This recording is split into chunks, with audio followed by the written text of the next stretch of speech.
What's going on, guys? Today I want to talk about a topic that I had to discuss a few days ago at a great event. It was the EU Studies Fair organized by Political Europe. It was basically an event where mainly students, but also young professionals would get together and talk to people that work already in the so-called Eurobubble and to get more information on how to get a job here, what is life like in Brussels and the Eurobubble, and how to concentrate their energy and their focus when looking for a job. Now, I wrote an article both on my blog and my LinkedIn profile. You can go check it out, comment, give me feedback, bash me, whatever.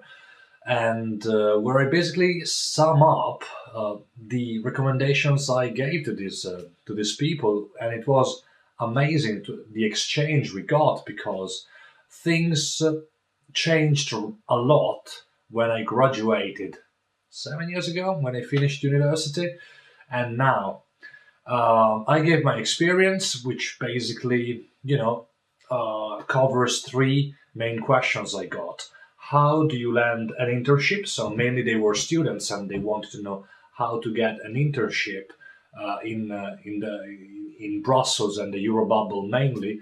How do I move from being an intern to getting a job? So getting a a proper employment that doesn't just last for a few months.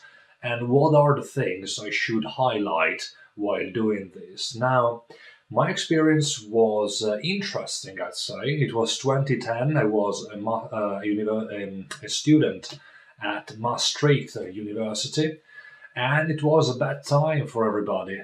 In the very middle of the crisis, it was really hard to get an internship. I think out of the 100 students that followed my program, only 5 or 6 just went straight into an internship straight away.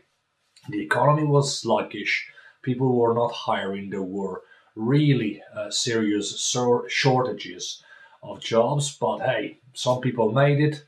And my recommendation basically is work on targeted applications. Don't just send numerous applications all around the world hoping that people will read them. You really have to stand out, especially in this field. And for the profiles that we basically represent, cities like Brussels, Washington, Geneva, they have thousands of professionals with the same background. So what is the thing that makes you stand out from the crowd is it might be a detail, it might be what you don't expect. So do highlight your social skills, do highlight your passions. I think I got some of my jobs because I used to play rugby, or because I traveled, or because I'm involved in the fitness industry. So these things basically make you stand out because we all have the same profile, the same studies, the same languages, the same experience, the same wishes. How can people hire you over other hundreds of applicants for that one job you're looking for? Well, it might be what you don't expect. It might be really, your likability. Make people like you, and do that by showing what you offer apart from your condition sine qua non, apart from your eligibility criteria. Show something more. Come up with a creative CV. Do talk about your passion in life and present yourself not as a student, but present yourself as a person. Don't present yourself as a professional in this field. Just try to find a brand for yourself that you can explain in 30 seconds. The last point I wanted to focus on is that Brussels and the Eurobubble is not for everybody. What do I mean by that? The jobs in the Eurobubble game is tough. It is full of disappointments, it is full of rejections, it is full of competition, and it's not for everybody. Now, are you looking for a regular job in an office, working with administration or communication or creativity or managing people or managing resources? That's great. That's absolutely great. But why would you do that in Brussels if you come from anywhere else in the world? Why don't you do that in Milan or Kuala Lumpur or Washington or whatever, any other place in the world? Now, if you're just looking for this kind of job and you have a very international background, yes, you might do it here. But I think that that is the difference between getting a job and building a career. Building a career here is tough, and you have to play a game which is not for everybody. It's made of what you do after 5 p.m. So the career you build in the Eurobubble is not made of what you do between 9 a.m. in the morning until 5 p.m. in the afternoon.